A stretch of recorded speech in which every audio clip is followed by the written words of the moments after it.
के हमारे programme to the point में हमारे साथ एक ऐसी शख्सियत हैं जिनके बारे में जितना जानेंगे उतना कम। मैं बात कर रहा हूँ मारिया पिट्स की।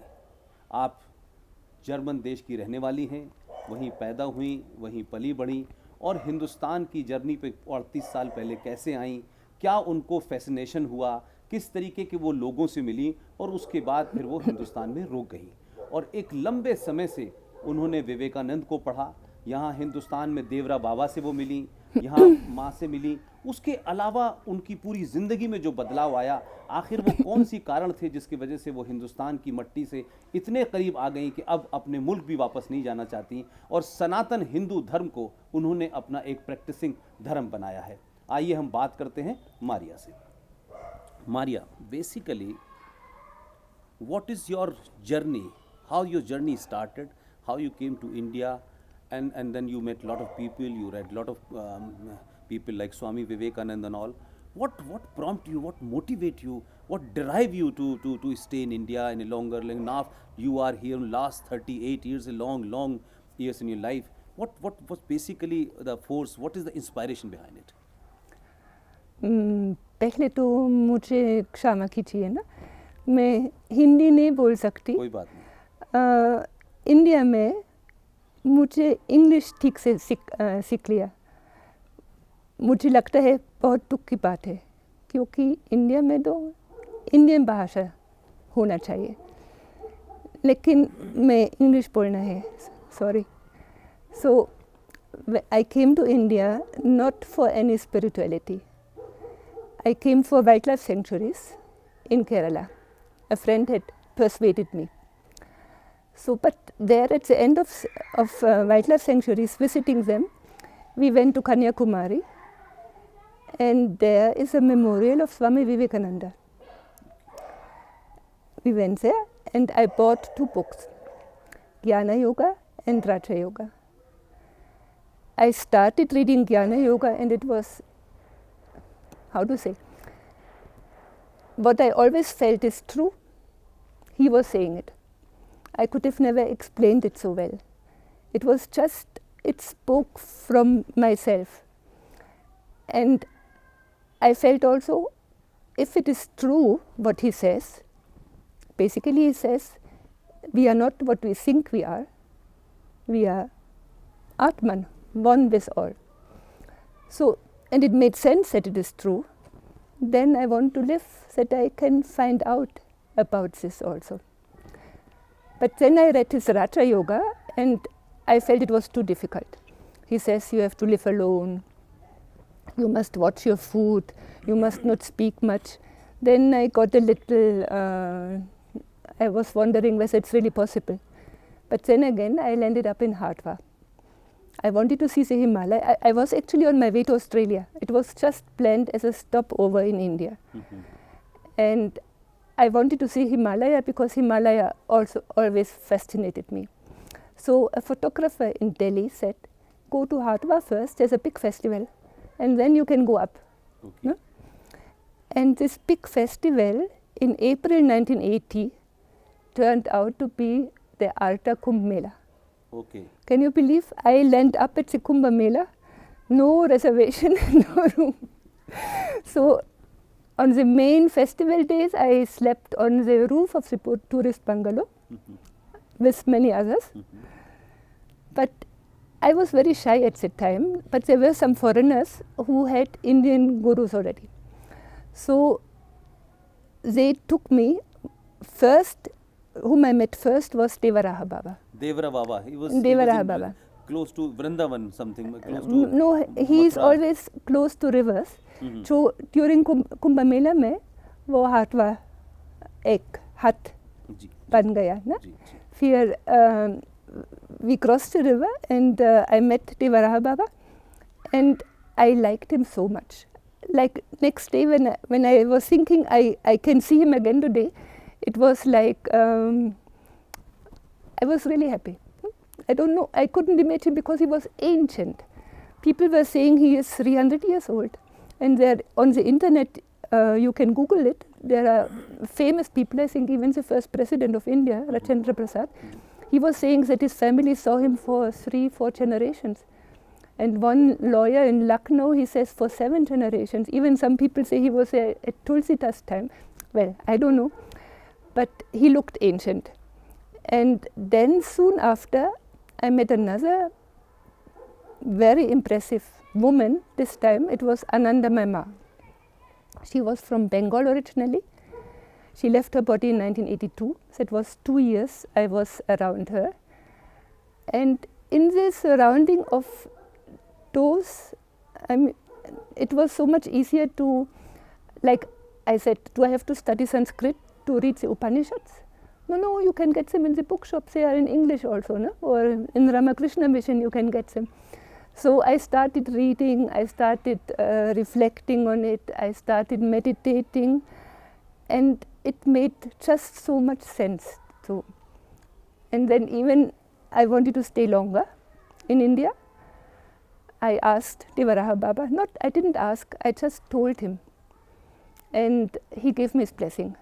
In fact, he said even his special blessing. So I am very grateful that I am still in India. And then I had to find a way to get a visa, a long-term visa, and some money. And I thought I could start writing for German magazines, because in Germany nobody knows about this. I mean, I had lost faith already in Christianity when I was a teenager. I couldn't believe in this God. You raise a very important point here. Why and what prompted you? How and when you decided to leave Christianity? You born and brought up in Christianity. You were the German. Your parents were German. Your father, your mother, everything. So what you find that is something spiritual, or something you think that Christianity, what they are teaching, they are not doing, or what they are doing is not in the book. So where is this contradiction and what the confusion? So you just wanted to come out from that and you accepted Sanatan Dharma. What prompted you to leave Christianity? When I was a child, I was a very good child. I was really believing in God, and but then when I got into religious class, when we were 8 years old, we got communion, and we had to go for repentance. I don't know what it's called in English, to confess our sins. No? And then I came to know also that I can really go to hell if I do some sins. No? And I remember I believed it so strongly, and whenever I talk with Hindus, they just don't get it, that somebody really can take it serious, that one could burn forever in hell. But we take it serious if you hear it from childhood onwards. No? And the same thing is with Muslims. When a boy of 10, 12, he believes it, then when he is 18, how should he come get out of it? No? I mean, we should have a thought for them also. I mean, I know so many Christians now, like who feel they have been cheated by the church, because of course it's not true. How can I go to hell because I didn't go on Sunday to Mass? That was one cardinal sin at that time. I think they have changed it now. But in the 50s, 60s, if you did not go to Sunday Mass, you would burn in hell forever if you die before you have confessed your sin. So I remember I did it once because I was playing with a friend and she didn't have to go to Mass because she was Protestant and I was Catholic. So then I was really terrified that I could go to hell before this Saturday when we confess our sins. So this was, I believed it. But when I was a teenager, I thought a lot. In fact, a classmate tells me that I was the only one in class who always had a discussion with a priest in religious class because I really wanted to know. When I remember also he once said, next time we will make the proof that there is God. I was really looking forward. I don't know what he said, but I was disappointed because it was not a proof, no? So of course not. So then when I was a teenager in school, there was also some important thing I think in Germany happening. One could criticize the church, certainly. Because our generation, which is now old again, but when we were young, we were telling our parents, why didn't you avoid Nazi, Hitler? No? And the church didn't have a good role. We accused also the church and the Pope that he did not, oppose strongly enough Hitler. So then there was this criticism of church was suddenly allowed, and people left. Since 1847 in North Germany, Prussia, there was a law that one can leave the church. Can you believe earlier, when you were born in a Christian family, you had to die in a Christian family. I mean, you had to die a Christian. You cannot leave the church, no? So, when we sometimes think, oh, Christianity has so many followers, Islam has so many followers, the reason is it's not through conviction, it is through pressure in many cases. Of course, there are many also who believe it, but I think in Europe nowadays the percentage is very much down. No? Okay, from here I just wanted to go one step further. In India,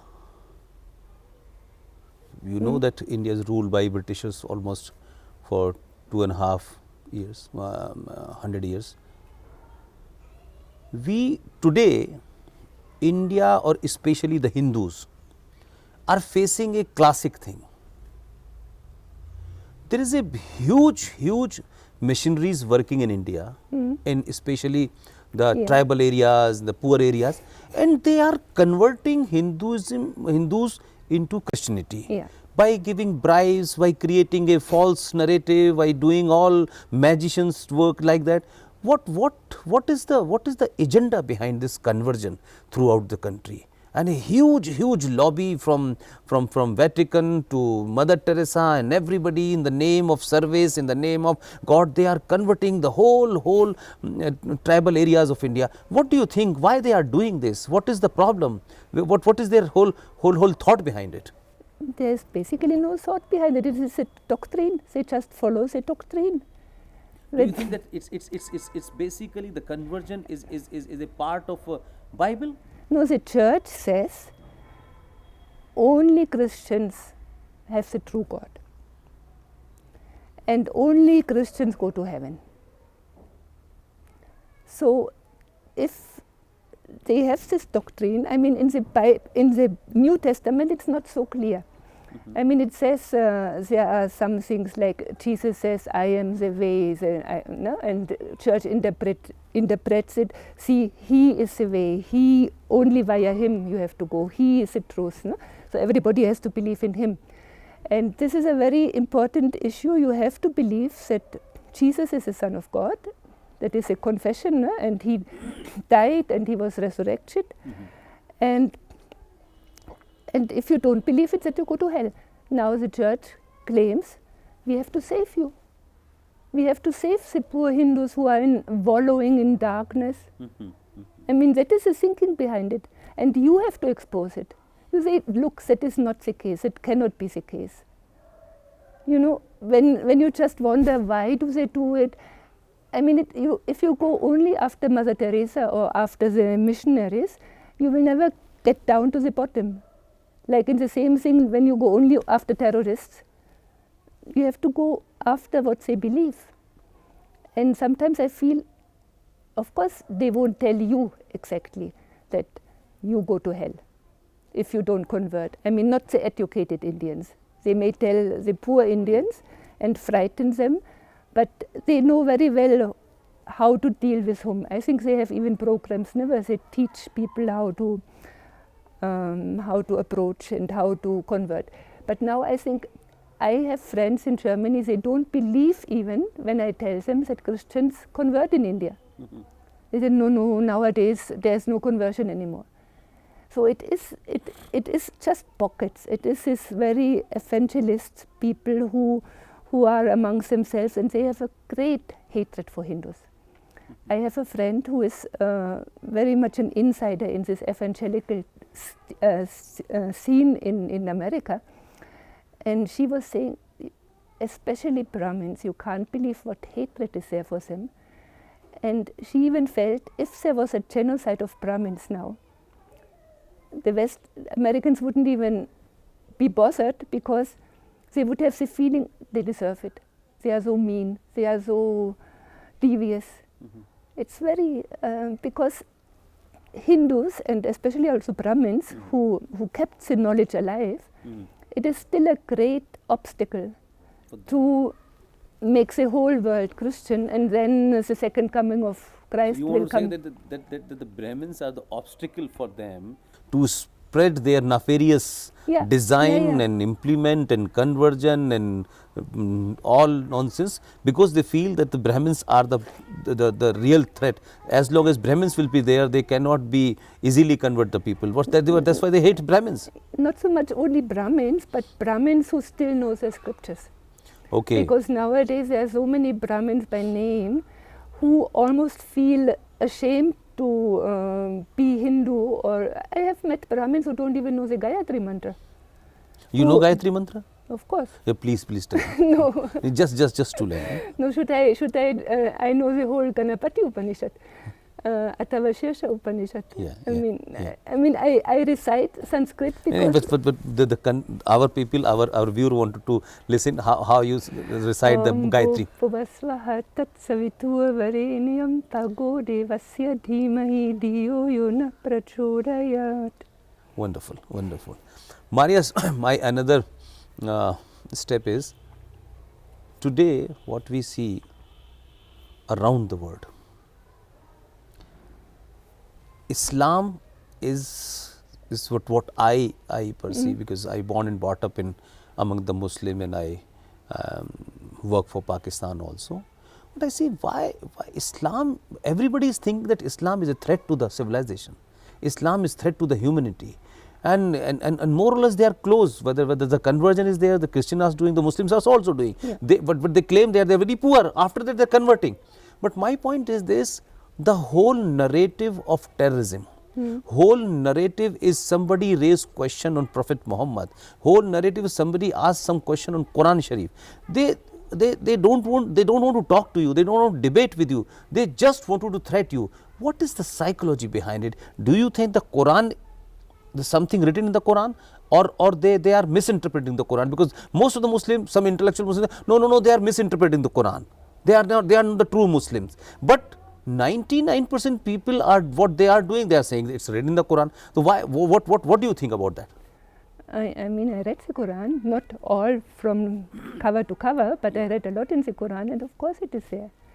And if we don't put this book on the table and look at it, then we come never to the bottom of terrorism, because always somebody will come up and say, like, I think in the beginning in Pakistan there were quite some moderate groups when Pakistan was new, no? So they were not so very much fundamentalist Islam, but then somebody comes up and says, hey, you are not doing the right thing.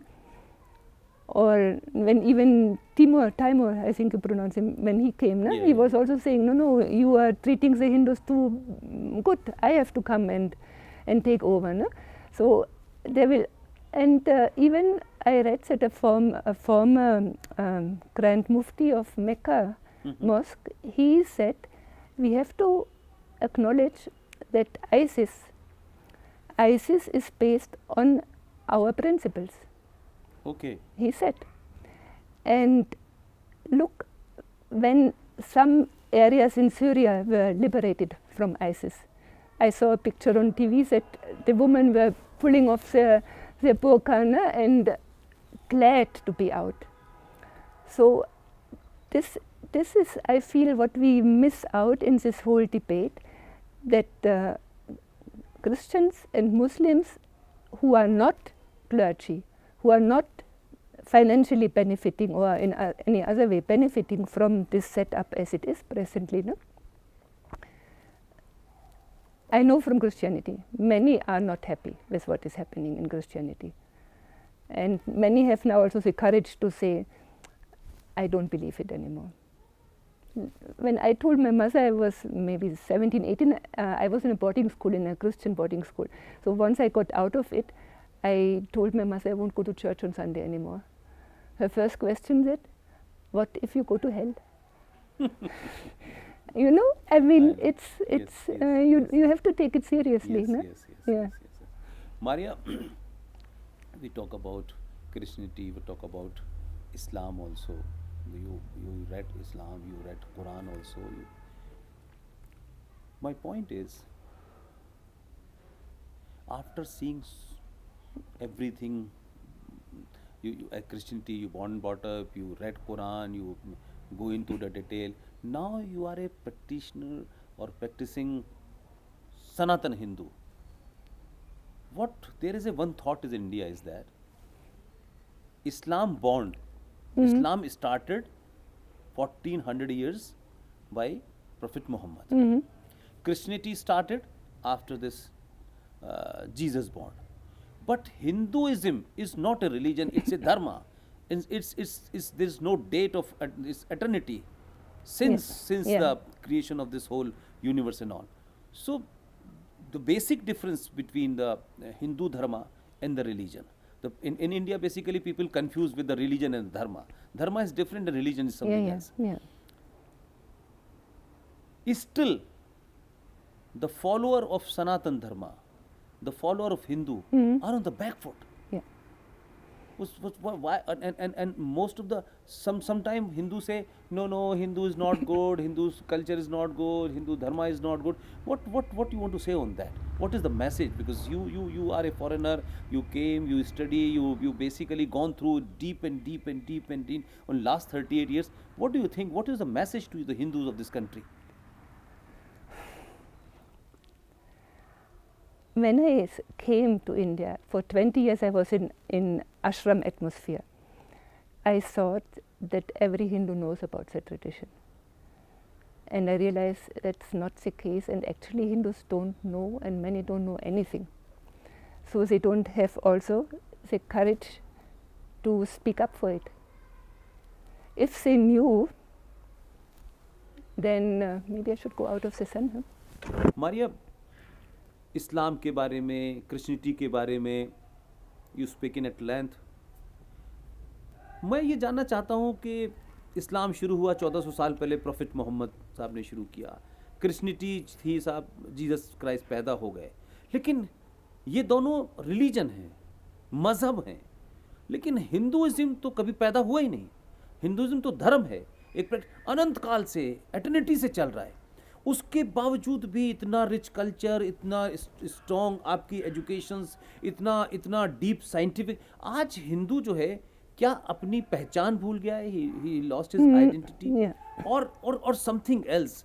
What is your message to the Hindus of this great nation called India?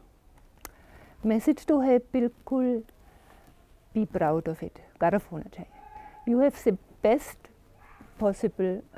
I mean, it's original here. I feel later, the world is 5 billion years old, and yet Christianity says it was created 6,000 years ago, till a few hundred years ago. And then it says God has given this revelation, that's why everybody has to believe it. A few hundred years later, Muhammad came. He says Allah has given last time what he wants. Hindus, the rishis, have seen the truth about, I mean, the rishis have never been proven wrong. Yet Christianity and Islam, they have to be blindly believed. There's no proof whatsoever. Now, if the rishis had a supper at that time, no? Then if a Christian comes and says, God has sent his son and you have to believe it, otherwise you go to hell. He said, proof. Give me some proof. Then, no, you have to follow Prophet Muhammad, otherwise you go to hell. Please, tell me, why? Is it true? And you have the original, if you want to call it revelation, the most ancient, and it makes sense. I mean, it says, basically, all is one. Now science has also discovered all is one. I mean, everything is one energy. The rishis say this energy is alive. It is conscious. It is Chaitanya, consciousness. So everything is alive. That means, can you prove it's not true? it makes sense, no? Because if everything is one, science has come to this conclusion. You know, all the scientists like Schrödinger, Heisenberg, Einstein, Pauli, whoever, Oppenheimer, they all knew about Vedanta. And actually science in the West took off after the Vedas reached there. And the church must have got very frightened, because the intelligentsia, how is it? The intellectuals, the universities and whatever, they were speaking highly of the Vedas.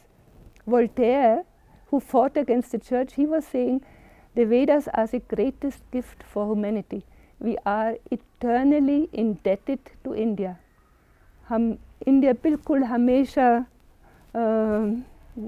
धन्यवाद देना पड़ेगा. फिर इस time से मुझे लगता है church has started to devise a strategies that people don't take it serious. And they came up with this Hinduism. I mean, this word was new created. It's like Germanism or Francism. I mean, Hinduism is a religion, but of course inferior, because we have the true God and they have so many gods. No? How can you worship the sun? No? They will say. So they tried to put it down, and unfortunately they were quite successful. And I feel in the 70s again there was a kind of revival. So when I was studying, there were all these Indian shops coming up. There was henna we started, and patchouli, incense, and what. India was very much there. And by now they have again closed it completely. Now it's all about wellness. You don't talk anymore about spirituality. You don't talk about Atman. And India has inspired a lot of the West, and the problem is that Indians don't know.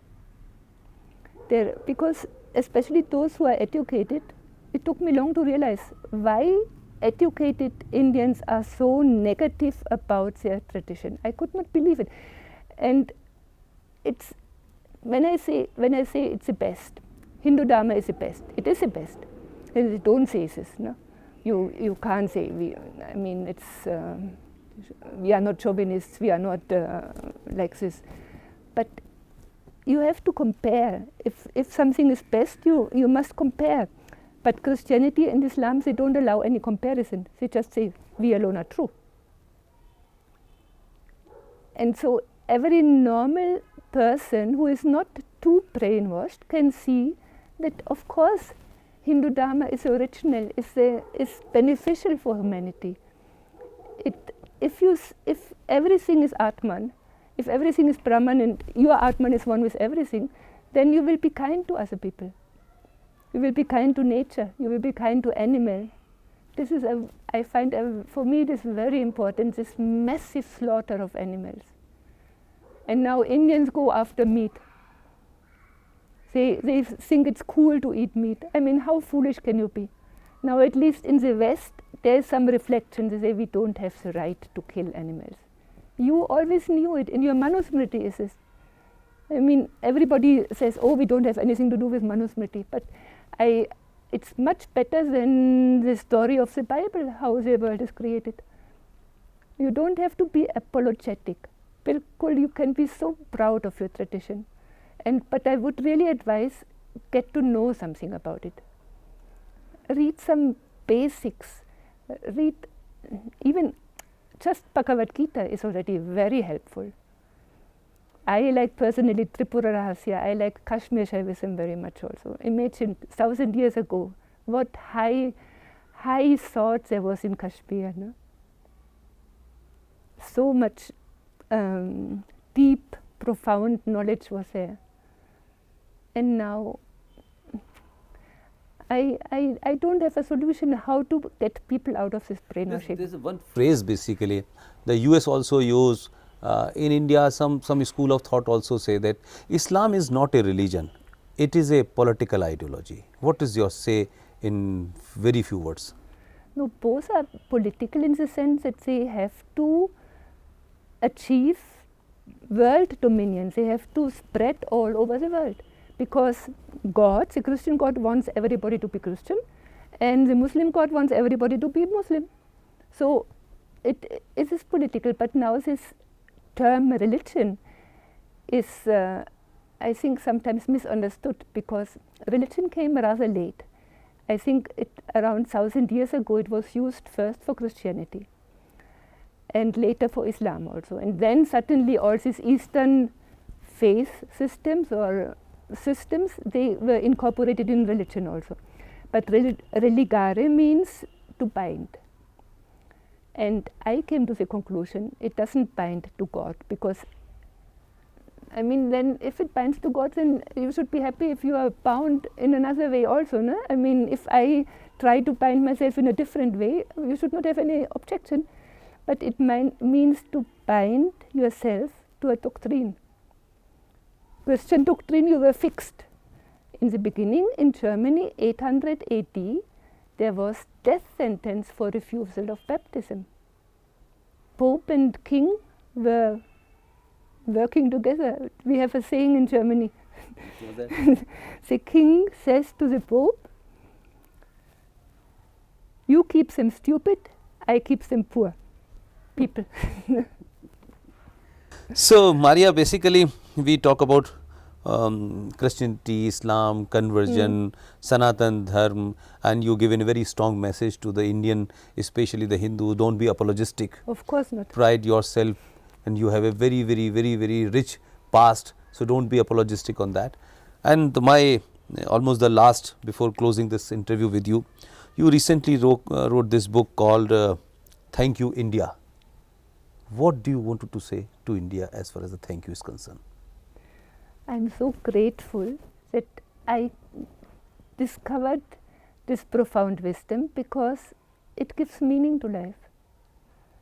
I don't know what I would do if I would not have this trust that there's really a great power which is permeating all of us and which is very beneficial. I mean, it's not sending me to hell for any mistake which I do, and it is my essence and the essence in everything, and life is about to discover this essence. So it gives you always something to do, and it is not somewhere in heaven, it is within you.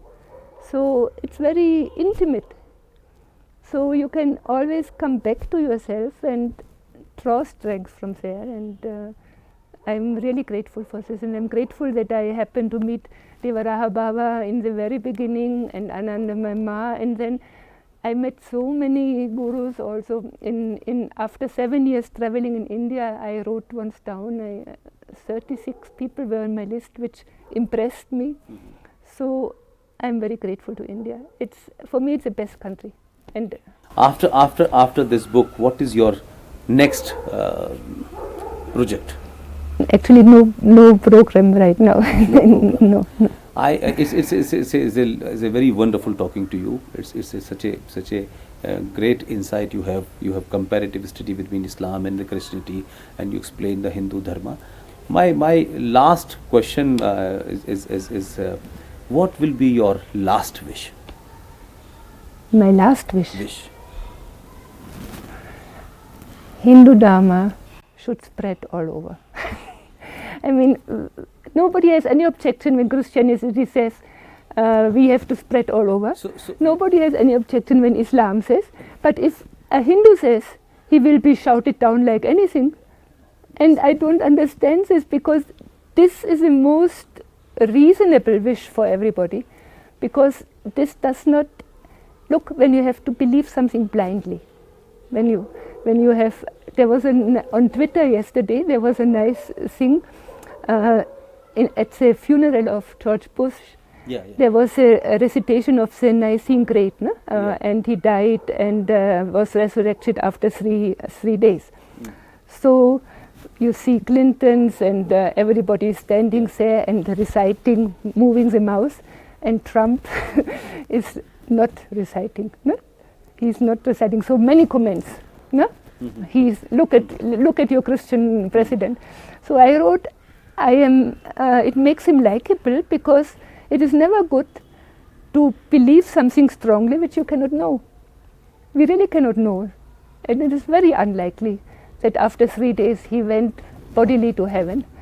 So I thought it was. I mean, we should not believe something which we cannot know.